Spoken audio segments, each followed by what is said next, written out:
Chromosomes. Little strands of nucleic acids and proteins are the fundamental genetic instructions that tell us who we are at birth. Most people are born with 46 chromosomes, but each year in the United States, about 6,000 people are born with an extra chromosome, making them a person with Down syndrome. If you've ever encountered someone with Down syndrome, you know that they are some of the kindest, most joyful people you will ever meet. They truly have something extra. My name is Lisa Nichols, and I have spent the last 24 years as both the CEO of Technology Partners and as the mother to Allie. Allie has something extra in every sense of the word. I have been blessed to be by her side as she impacts everyone she meets. Through these two important roles as CEO and mother to Allie, I have witnessed countless life lessons that have fundamentally changed the way I look at the world. While you may not have an extra chromosome, every leader has something extra that defines who you are. Join me as I explore the something extra in leaders from all walks of life and discover how that difference in each of them has made a difference in their companies, their families, their communities, and in themselves.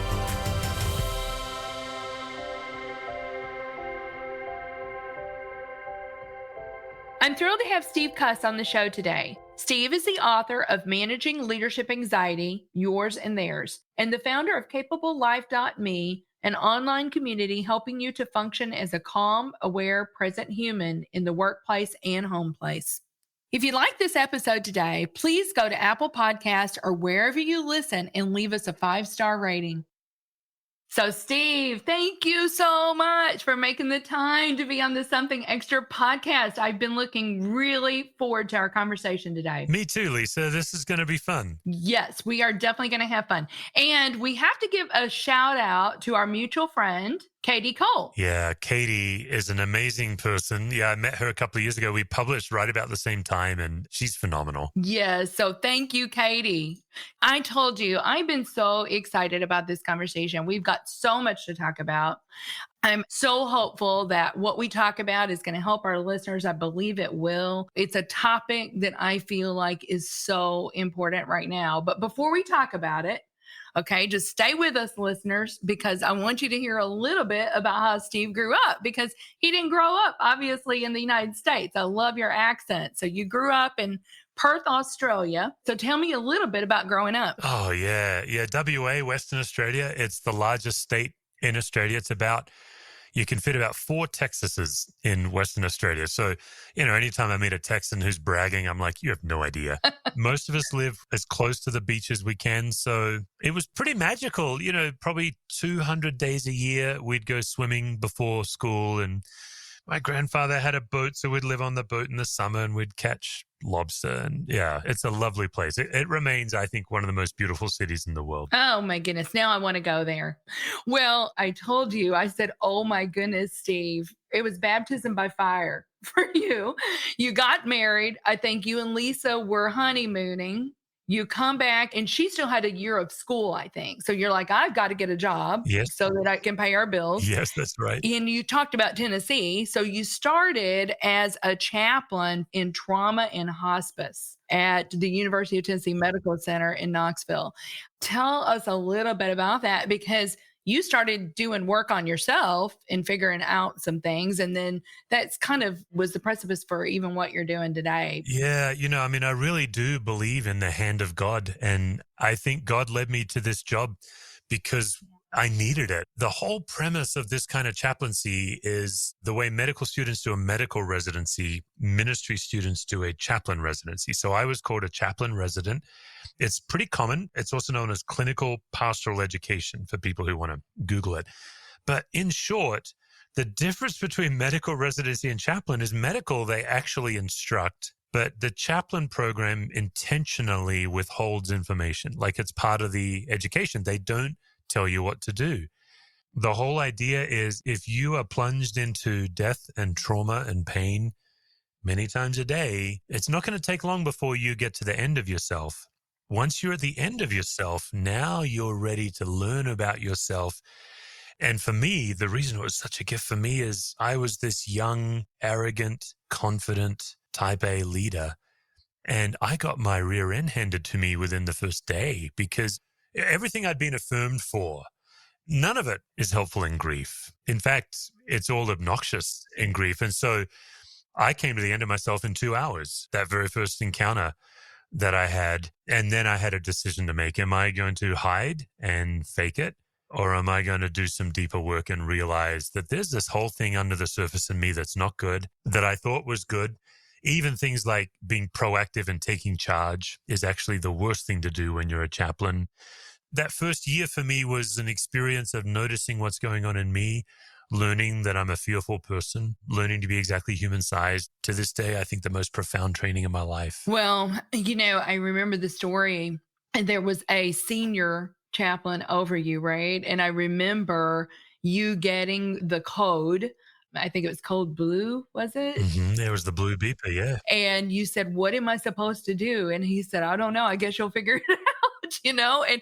And that kind of brings me to what I want to really, really dive into. And this has been an awful year and COVID is real. Yep. But you talk about that and you say everybody talks about the threat of this pandemic.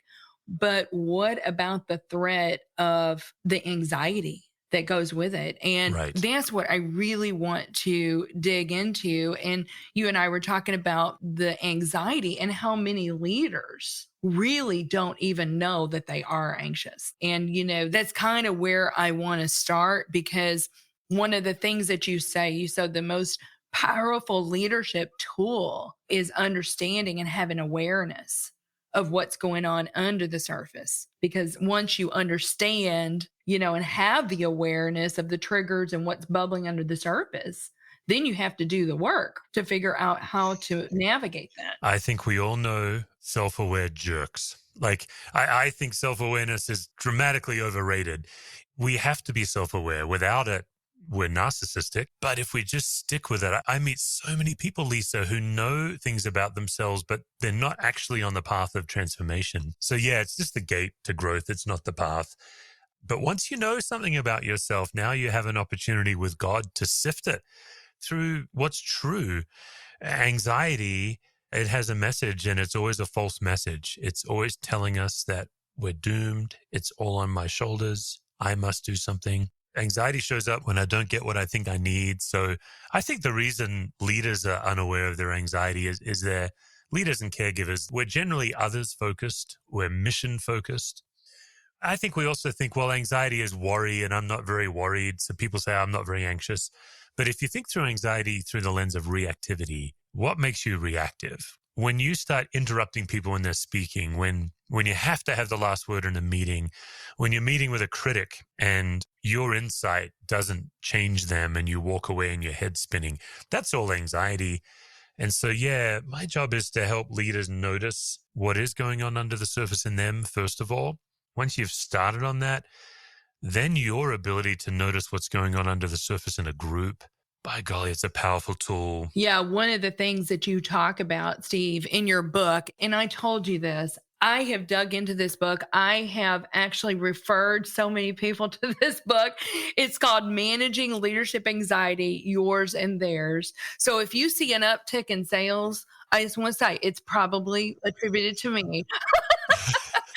But you had already said, when you become more self-aware and you do this work, then you can help your organization, you can help things in a group. But, one of the things I know that you did a lot of, and I'd love for you to unpack this for our listeners, Steve. You said you did a lot of work around the study of family systems theory. Some people call it the Bowen theory. So can you unpack that a little bit for us? If our listeners have never heard about that, give us a little tutorial, if you would. Yeah, I'm a fanatic about systems theory because it was so helpful in chaplaincy. Systems theory, in a nutshell, is simply teaching you how to notice the spread of anxiety. That's it, beginning and end. What I love about it is you first notice it in yourself, and so then it makes you take more responsibility for what you can manage and less responsibility for things that make you anxious that you cannot manage. So it's a wonderful tool to help you take exactly the right amount of responsibility for a situation that's generating anxiety. And then once you've kind of gone down that path, it teaches you how to notice anxiety in a group. The idea is we're all carrying like this invisible bucket that's almost always full of anxiety. It doesn't take much for us to feel like we're overflowing. And then when we're overflowing, we're just trying to get rid of it. So we end up dumping it into each other. So you can almost picture in a group, it's like a water wheel. And of course, in chaplaincy, this became essential because I would have to introduce myself as a stranger to a family in the worst moment of their life and help them. And so my ability to notice all the patterns in that family, like whatever situation was going on in the family before the accident, is just exposed and heightened by the accident. So black sheep, secret keeping, abuse, you can actually learn how to notice it in about a minute or 2 minutes once you walk into the room. I got pretty good at predicting birth order just by the way the kids would stand around the hospital bed. So systems theory gives you all these tools to notice the things that you already felt but didn't know what to do with. It was started by a man named Murray Bowen. I had the incredible privilege that the head chaplain at UT Hospital, George Dobler, was a student of Murray Bowen, a personal student of Bowen. So he got a lot of it and he gave a lot of it to us. And then in grad school, when I did my theology degree, I took every systems class I could. And I've been studying it to this day. And so my book is essentially a primer on systems theory. And people, our listeners, could do a deeper dive if they wanted to. Is there a particular book out there to even do a deeper dive than what you do in your book? Yeah, there's several. And in the back of my book, I list all my references. So depending on the context, like probably the classic would be Roberta Gilbert. She wrote a book called The 8 Concepts of Bowen Theory. I will just say, Lisa, we're nerding out a little bit here, but Murray Bowen got the theory started in the 50s. It has iterated a number of times in a number of different directions since then.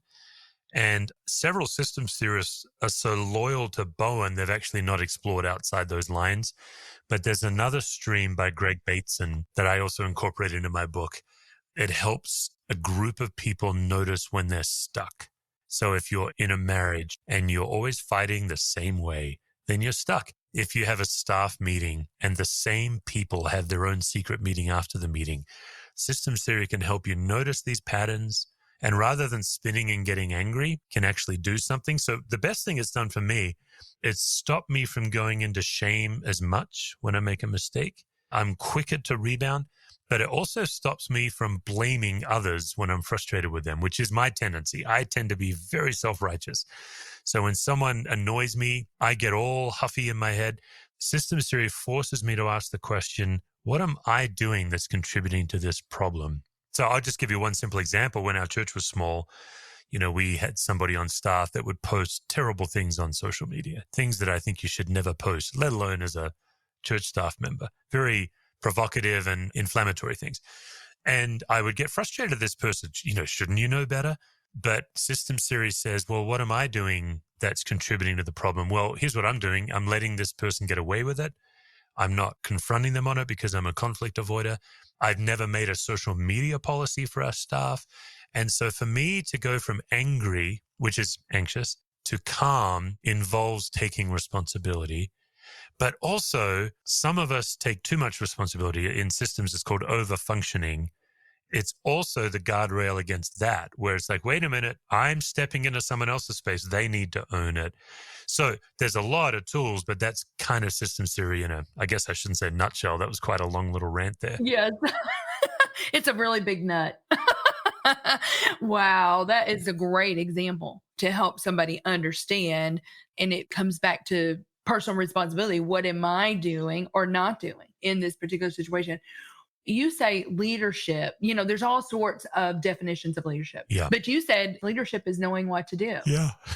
Yeah. And in most cases, leaders do not know what to do. I mean, they don't really know what to do. You're faced with situations all the time where you don't know what to do. And then that creates anxiety.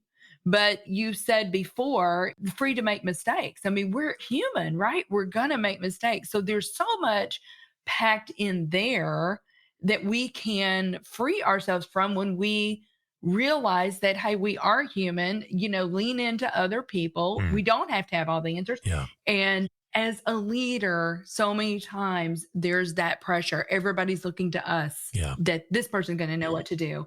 And we shouldn't be thinking we know everything and it should have all the answers. Yeah. And, I know obviously your listeners come from a wide background, and here I am as a reverend. But here's what's fascinating to me about chronic anxiety. There's all kinds of anxiety. There's trauma and grief. Leadership anxiety is clinically chronic anxiety, and it's always built on false belief and assumptions. So you had that interaction with that person, it didn't go well, they leave, and then your brain fills in all the gaps. That's chronic anxiety. What I love about it is it's usually driven by control, perfection, always knowing the answer, always being there for people, or being accepted by people. Those are like the 5 guaranteed ways to generate anxiety. If you're out of control, if you didn't do it perfectly, you don't know the answer, you let someone down, or they don't like you. Those of us who have a belief system about a loving God, these are the attributes of God. And what happens is the human tries to be God, and that's what makes us anxious. I think what God is inviting us to be is exactly human-sized, which means we're not in control, we don't always know, and so on. So my job is to help people relax into the goodness of God instead of all the pressure to do it right. And we have a lot of fun with it, Lisa, because if you come to one of my workshops, we'll actually prescribe that you must make a mistake this week. So those of you who are perfectionists, we will intentionally make you get it wrong in a public setting just to learn to get off the tyranny of anxiety. And of course, the end result isn't that you're this lazy person. It's that you're free. You're still productive. In fact, productivity increases when you're free, and you experience peace instead of as much pressure. So this is a big deal, I think. I agree. Well, Steve, there is so much more I want to talk about, but we do need to take a quick break, and we'll be right back with Steve Cuss. We at Technology Partners understand the difficulty to find work that is engaging, yields high pay, and facilitates a work-life balance. Over the past 25 years, we have enhanced the IT teams of over 244 client companies and placed more than 3,000 IT professionals with them on short-term or permanent basis. Our staff includes over 300 experienced IT professionals. So if you're looking to take the next step in your career, visit jobs.technologypartners.net, apply for a job, and one of our expert recruiters will be happy to connect with you. So welcome back, everybody. Steve, I was so fascinated because you talk a lot about gifts. I call it our something extras. Everyone is given some something extras. And what you do with those something extras is really important. They were never meant just for you. I always say they're meant to give to the world and to make the world a better place. So, for instance, you say the person that is maybe a great public speaker, they do have a possible shadow. Every gift has a shadow, and that shadow would be maybe they talk too much, or the hospitable person, maybe can get into a little bit of a mode of judgment. Tell our listeners about that a little bit more and what you say about that, because you said you felt like maybe you needed to eliminate your shadow. You realize if I eliminate the shadow, then I eliminate the gift. And that's not what our goal is here. Like you, Lisa, I think every human being is endowed with certain unique attributes that make them a gift to other people. Every one of those has a dark side, particularly for leaders who struggle to locate their anxiety.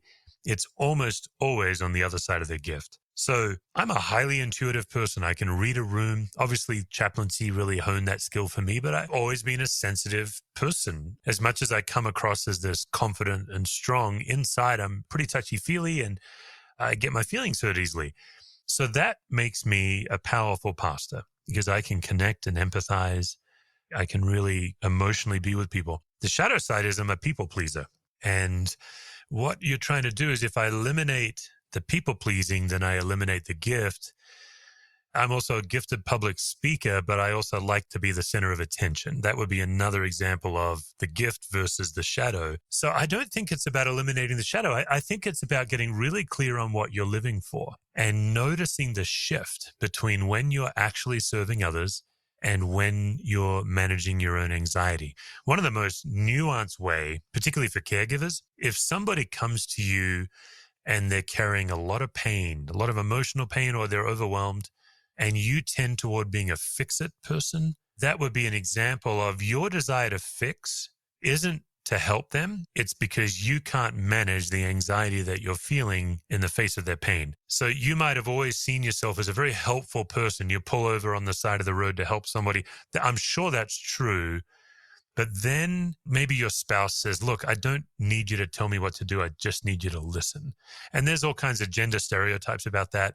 But that would be an example of that desire to fix and tell someone what to do isn't actually for them. It's because you're not managing your anxiety. So it gets pretty nuanced, but that would be it in a kind of short way to show it. So really what you're saying, Steve, if I hear you correctly, you don't want to shift to that shadow side. You want to stay pure on the gift side. So you need to constantly check your motive for why you're doing what you're doing. That self-awareness gate, you want to learn how to notice when you've gone from one to the other. Mm-hmm. And, most of our life is a mix of both. But for me to really serve people, I have to know what's going on in me. I wrote about it in the book, but it was only a few weeks of being a chaplain. I'd been married 5 days longer than I'd been a chaplain, right? So a few weeks in, and you get that beeper to go run down to the emergency room because another ambulance is showing up or the helicopter's landing.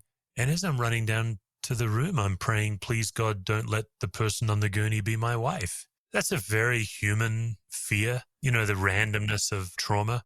But what happens is when the gurney comes through the doors and it's not my wife, I'm so busy celebrating and relieved, I'm not able to connect to those people. So knowing that about myself, knowing my triggers, my fears, now I can name them and actually get power over them and be so much more present to people. So that's what exponentially makes me a more powerful leader. In the Christian tradition, we call it dying to yourself. Absolutely. So good. I want to help our listeners. So oftentimes people don't even understand how anxious they are and what's under the surface. So personal practices to become more aware of your anxiety. Give us some practical tools. And I know you've got several of those. So tell our listeners about that. We'll knock off 3 really quickly. So the first one is, it feels weird saying this as a red-blooded man, but pay very close attention to your body. The theory is your body always tells you the truth. And so if you can locate anxiety in your body, you have tremendous power. Because what happens is anxiety comes on us and then it stays. Like you're the landlord, but it is a squatter. And so learning to notice that you're caught up in it. So for me, it's a spinning mind. That's how I know I'm anxious. I'm thinking. I'm trying to worry my way to peace. For others, it's a racing heart. And for some, it's a tightening body, like shoulders or your gut. Once you become hyper aware of it, then the next thing is, okay, intervene sooner. Hey, wait a minute, my mind's spinning. I'm not going to keep worrying. I'm going to displace my anxiety, and we'll get to those tools. But so number 1 is your body. Number 2, if you don't know what makes you anxious, just ask someone that loves you and they will tell you, assuming you're a safe person. And if you have children, by the time they're 8 or 9, they can tell you. Your 8-year-old can say, oh, yeah, Dad, I know when you're anxious because I'm trying to tell you a story and you're on your computer. Mm-hmm. And you might say, wait, distraction isn't anxiety. Oh, yeah, of course it is, because you're not able to be present to the person in front of you. So that would be the second thing. The third thing is these broad topics, Lisa, of control, perfection, always having the answer, always being there for people. Like if you know someone somewhere is hurting and you must rush in, that's God's job. And then people pleasing, you can go from those broad categories and try to start to drill down in your own life. And then where it gets really fun is displacing your anxiety. So what we do is we create life-giving lists. I have, as of now, I think it's 130 something items on my list. It's really simple, Lisa. It's just the people, places, and activities that make me feel human and alive. So much anxiety is just an imbalance of output and input. Too much work, not enough. I don't mean rest. So for me, not just taking my dog for a walk is on the list, but also rubbing his floppy ears is on the list. There's something whimsical about my dog's ears. And I know that might sound really strange to people. So for example, I try to watch 5 minutes of stand-up comedy every day. For me, obviously, the Bible is a sacred text. So I'm in my Bible, not every day, but almost every day. But what are the things that are gifts that make you feel human and alive, and making a daily habit of doing them? And then when you notice that you're filled with anxiety, pulling out that list. The reason we make people write a list up front is anxiety makes you lose your imagination. Yes. And so you forget what helps and your you. memory. Yeah. Yeah. So if you've got it written down, all you have to remember is to pull your list out. And, for me, playing 5 minutes of guitar, hugging my wife. Also grand things like there's a place in Italy that's on my list. I've been there one time. I don't know if I'll ever go back again, but having an extensive list of tiny micro things and grand things that take budget is really a simple way to lower anxiety. Yes. There's a quote that says, why you write things down is because the ink of memory fades too quickly. And it's so important. Gary Smalley, if you know Gary Smalley, the marriage counselor. Yeah. I just love that, the life-giving list. And displacing your anxiety, laughter is a great way to displace it, and humor. So I love that you listen to stand-up comedy every day. So I want you to talk about this. You do coaching, you do group masterminds and things like this. If people want to know more, they can go to... Reach out to me. If you wanted me to come and work with your organization, just shoot me an email, steve@stevecusswords.com. You can also find me on Twitter. And then if you're wanting tools for your organization, I've built an online community. All of these tools are in 10-minute videos. So I've got 50-something 10-minute videos. They're all broken down by theme. There's also a discussion forum, monthly Zooms. It's kind of a whole package for your team to go through together. That's capablelife.me. So best to email me if you want your organization. We can set up a Zoom and show it to you first. And what is it again? Steve Cuss Cusswords. Yeah, my last name is Cuss. Yeah, so stevecusswords.com is my website. That's where you can get a hold of me and get to all my resources there. That's awesome. Well, I hope you have a lot of people reaching out to you, Steve. But this is called Something Extra. What do you believe is the something extra that every leader needs? I really think it's simple. I think if you want to be the most productive, if you want the best out of your team, presenting a well self is the most important thing you can do. If you are well, if you're emotionally and spiritually well, then your team has a better chance of being well.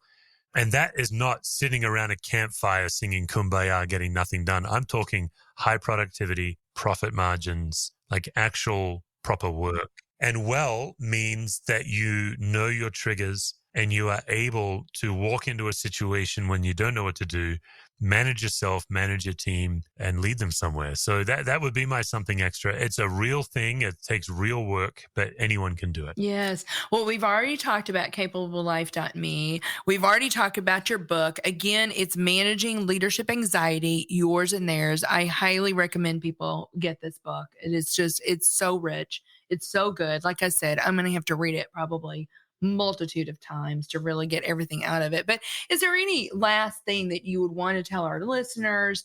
Last word of encouragement, whatever it is that you would like to say, Steve? I think we all know we're anxious. I think we all know there's something wrong. And I think what systems theory does is it just puts language to what you already feel. My last word would be to go on this journey. Anxiety cannot reside in the presence of love and laughter. So love and laughter are really important power tools in business. And I guess I'd finally say people don't leave jobs, they leave managers. So the better you take care of your people, the better everybody is. And you don't go home grumpy as much. Like it is a life-changing way to live. So yeah, that's what I'd leave you with. I love it. Well, Steve, thank you so much. This has been such a delight. I feel like I've had a little therapy session myself. So thank you so much for being on the show. I know you've impacted me, and I cannot wait for our listeners to hear and be impacted and transformed as well. Thanks, Lisa. Yeah, thanks so much for having me on. It was a real delight. Thank you for listening to today's show. Something Extra with Lisa Nichols is a Technology Partners production. Copyright Technology Partners, Inc., 2019. For show notes or to reach Lisa, visit tpi.co/podcast. Don't forget to leave a review on Apple Podcasts, Google Play, or wherever you listen.